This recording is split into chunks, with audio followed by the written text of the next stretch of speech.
fazer aqui a apresentação da minha pesquisa para a JIC 2020.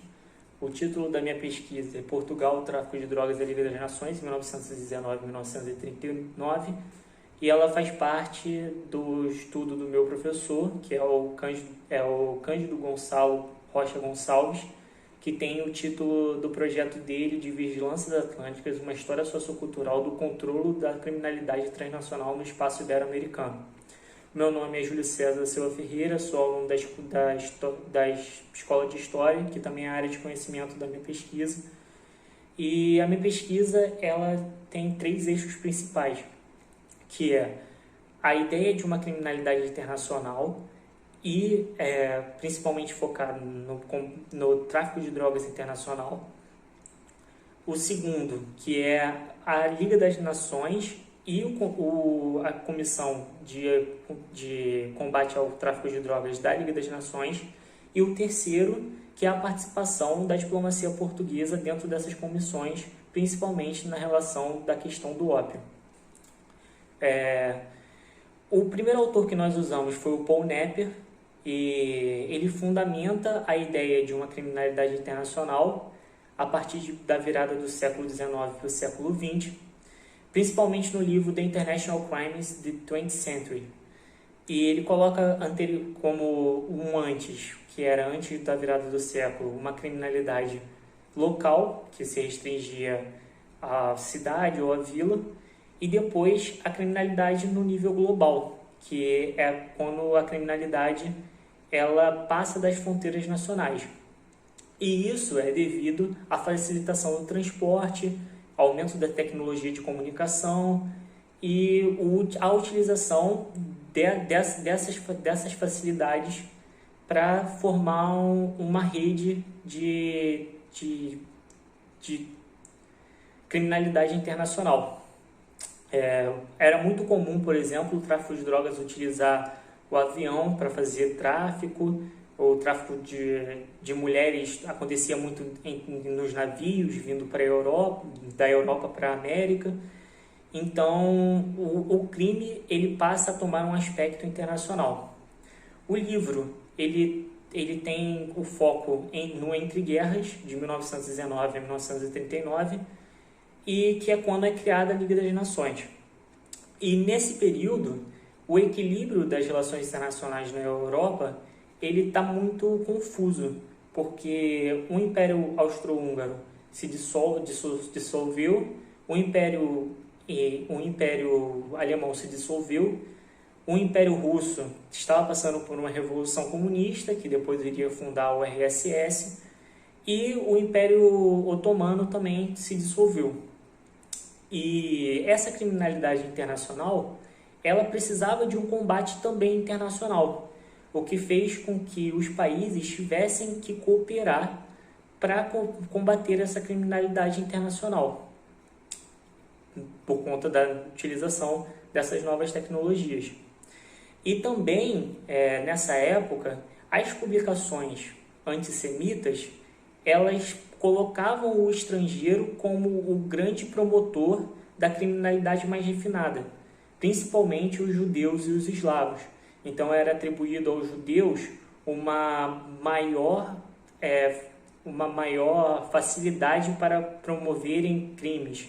Então, as publicações antissemitas, elas colocavam os judeus como formadores de uma conspiração judaica bolchevique, que tinha, por exemplo, o sequestro de meninas para virarem escravas sexuais, a falsificação de joia, a agiotagem, como fomentadores de dinheiro, né, para enriquecimento.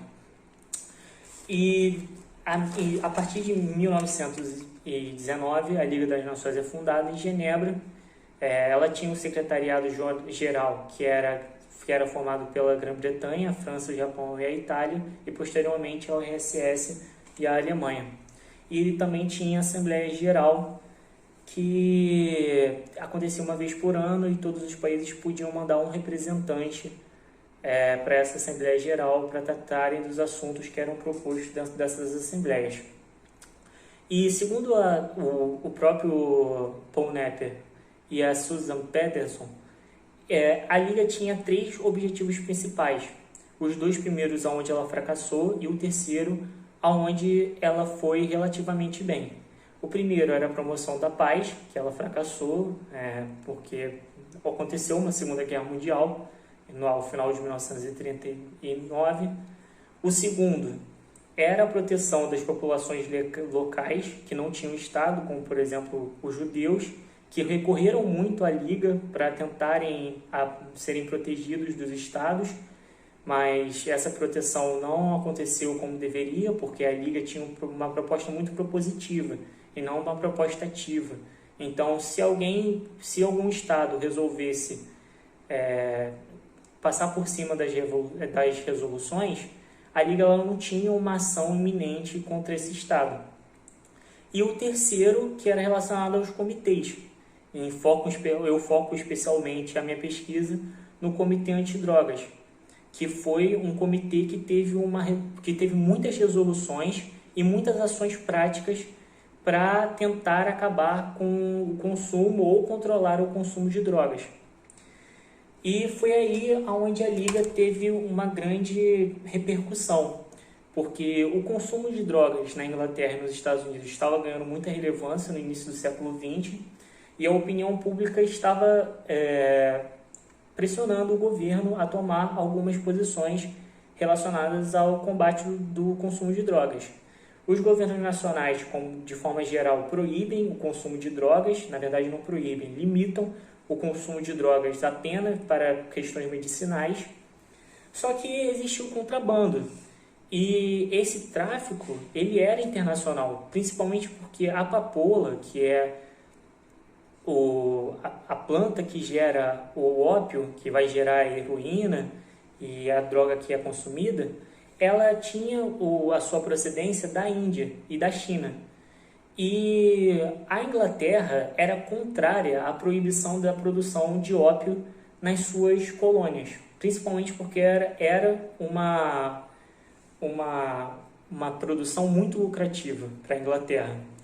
E essa comissão que foi formada, que tinha como integrantes a Inglaterra e os Estados Unidos como os 2 principais representantes, eles discutiram muito, e a Inglaterra ela tinha como o principal interesse a não proibição do ópio nas suas colônias, e os Estados Unidos defendiam a proibição total da produção de ópio. O governo chinês apoiava os Estados Unidos, mas o governo chinês não conseguia coibir a produção e o refinamento de ópio dentro do seu próprio território, principalmente por causa de corrupção e também o apoio dos ingleses para essa produção. Em 1925, a comissão criou uma autoridade central que regulamentava a produção de ópio através da demanda medicinal. Então, cada país dizia qual era a demanda, e só era possível produzir até aquela demanda. E essa demanda era limitada só para as questões medicinais. E isso deu certo no primeiro momento, só que as fábricas elas tinham muito contrabando, principalmente porque os governos da Inglaterra, os governos coloniais da Inglaterra, eles ajudavam esse contrabando. Só que a Liga das Nações ela tomou medidas mais restritivas a esse contrabando, e ela conseguiu acabar com esse contrabando. Só que essas fábricas não acabou o tráfico de drogas, porque essas fábricas elas simplesmente se mudaram para territórios onde a Liga das Nações não tinha jurisprudência, como por exemplo os territórios da Turquia, que foi a grande produtora de ópio a partir de 1930 até 1932, que foi quando a Turquia passa a fazer parte da Liga das Nações. E de forma geral, essa proibição que os países instauraram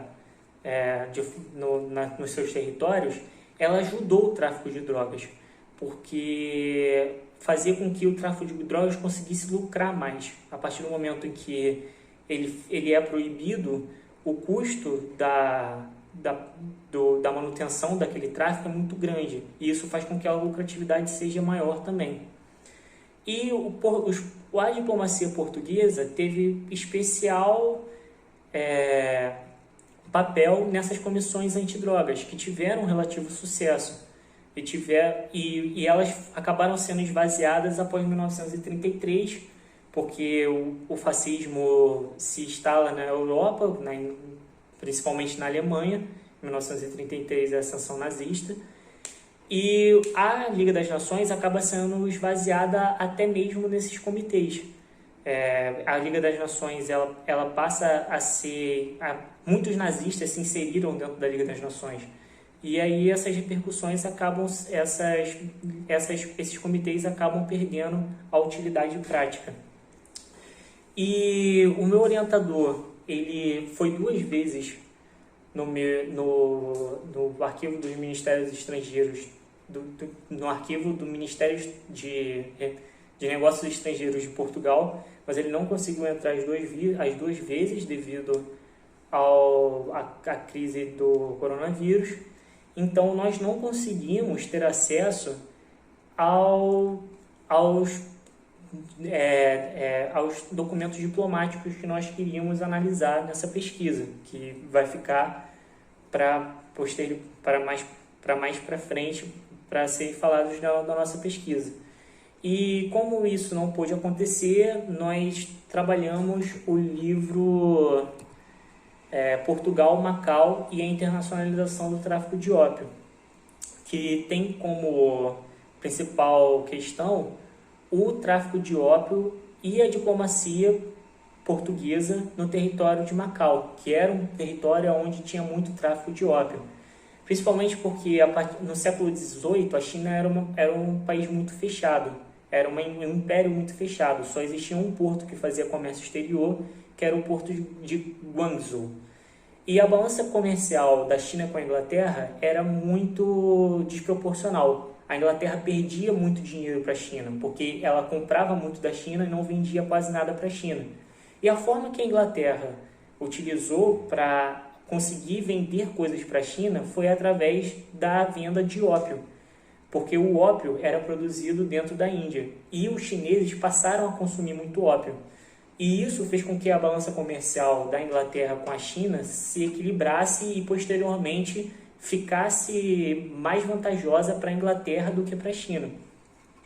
E a China proibiu a utilização de ópio dentro do território dela. Só que isso fez com que o tráfico crescesse muito. E Macau era um lugar que tinha muito tráfico de drogas, eles lucravam muito com o tráfico de drogas.